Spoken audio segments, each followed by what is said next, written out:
Hi, my name is Micah, and this is my house hack.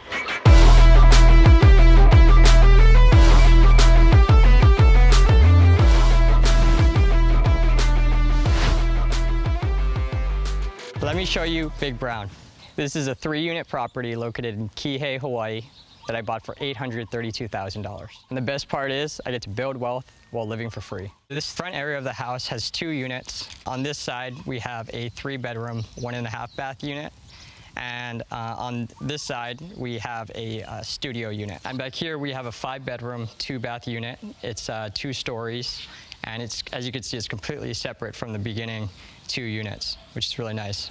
It has a lot of parking space. Basically, this entire area is used as a parking area or driveway for whoever lives in this unit. As you notice, there's 0 grass at this property. I love that because, you know, we don't have to do any maintenance on the property. Of course, it's not the sexiest without the grass, but from a landlord perspective, not having to pay for landscapers or people to mow your grass, or even me having to deal with it myself, I just don't have to deal with that. So it makes it really nice for me not to have to deal with that.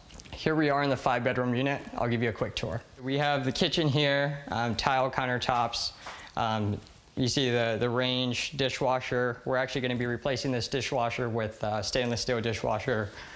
We have this old fan right here that we're going to be replacing with this microwave oven right on top of that, which would be a little nice. And yeah, we're probably going to open it up, make it a little more of an open kitchen layout by removing the cabinets up there. So upstairs we have 3 bedrooms and 1 bath. Eventually what we want to do is split the downstairs and the upstairs so they're separate units because it's a 5-bedroom, 2-bath unit. We kind of want to create it a 3-bed, 1-bath unit and a 2-bed, 1-bath unit because there's a lot more interest for those type of unit types.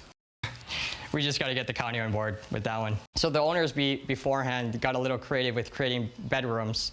And what they did was, there's a lanai here that was open air. And what they did was they enclosed it, put a closet in there, and made it a bedroom. And so that's why you see this sliding glass door here. But it's technically considered a bedroom because it has a closet window out to the open space. So what we'll probably do is take out the slider, add in some drywall, and put in an actual door there, so it'll be more of a conventional bedroom. Yeah, so I mentioned there's no grass on the property. Well, it's actually not quite true. I mean, we do have installed some astroturf. What I like about it, of course, is, you know, no maintenance, and it's still a good little yard area for the tenants or us to utilize. We also have this deck here with a jacuzzi. Unfortunately, half of the jets don't work. So what we're going to end up doing is just removing the jacuzzi and making it a nice little hangout area with the deck and coconut trees. And the selling point of this house, of course, is the ocean view. It's not as nice as Brandon's, but it'll do.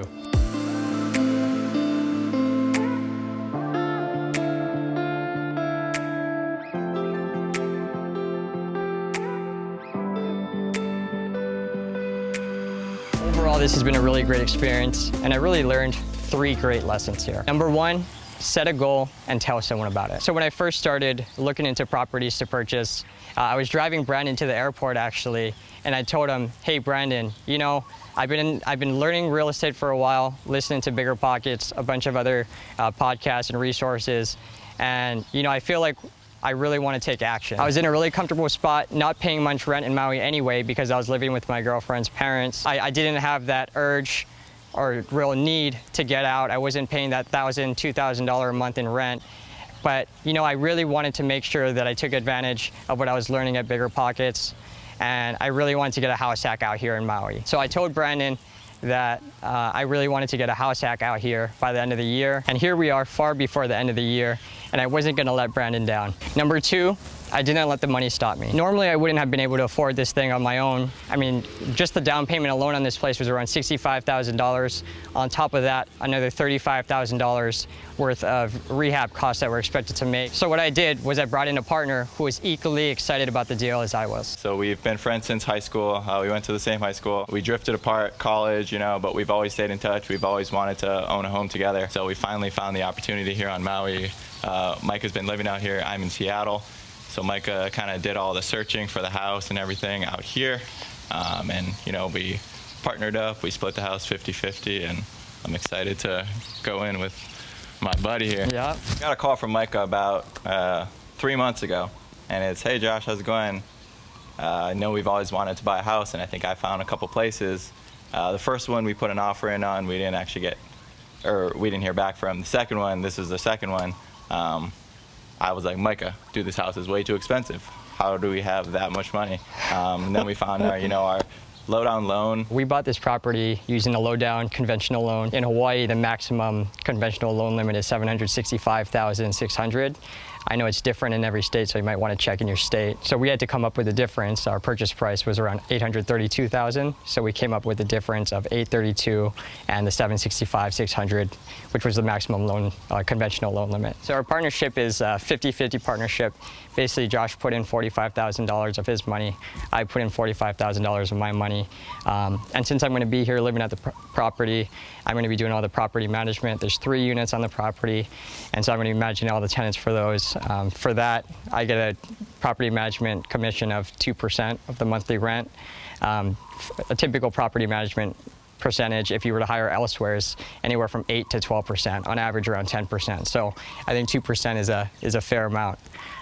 Josh, he's going to handle all the finance and accounting outside from all the way from Seattle, and so that will all be taken care of, making sure our books are good and accurate each month. And yeah, we basically are going to split 50% of the profits each month after we set aside for reserves, capital expenditures, vacancy, etc. The cool thing is, because of the rental income throughout all the units, I can actually live for free while living in one of the most expensive areas in the United States, Maui. Micah gets his free rent. I get the cash flow from the renters that we have, and also the appreciation from this wonderful market. So number 3 is don't get too emotionally attached to the deal and make sure your numbers work. Josh and I purchased this property for $832,000. Around 8% or $66,000 is a down payment, $6,000 towards closing costs, and $18,000 towards property repairs before renting the units out and funding a 2-month reserve in case we couldn't rent the units out for whatever reason. So our total all-in costs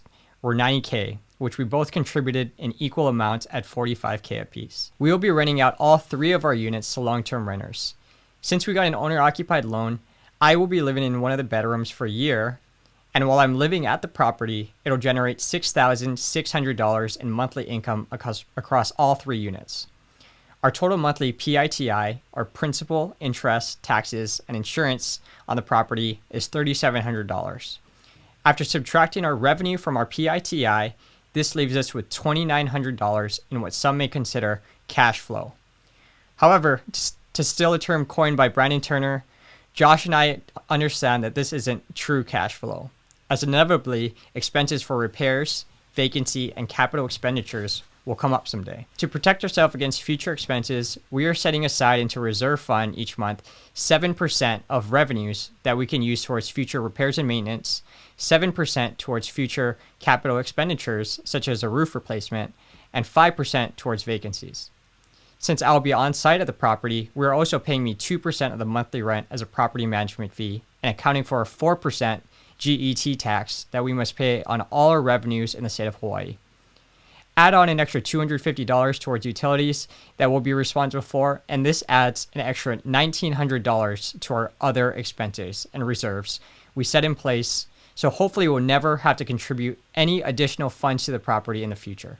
In summary, our monthly revenue of $6,600 minus $3,700 paid towards our PITI and minus $1,900 paid towards our other expenses such as utilities, property management, and reserves leaves us with a true cash flow of around $1,000 per month or $12,000 per year. We are splitting everything 50-50, which means each of us will be getting $500 in monthly profit payments or $6,000 annually. Since we contributed $45K each, our cash-on-cash return while I'm living in the property for the first year is 13.3%. In a year from now, our goal is to find another house act very similar to this one, either here in Maui or where Josh currently lives in Seattle. When I leave the property and rent out the vacated room, that will add an additional $1,000 in rental income and will bring our total true cash flow to $1,750 each month, which represents a 23.3% cash-on-cash return. Keep in mind, this doesn't include the additional benefits of yearly appreciation in Maui,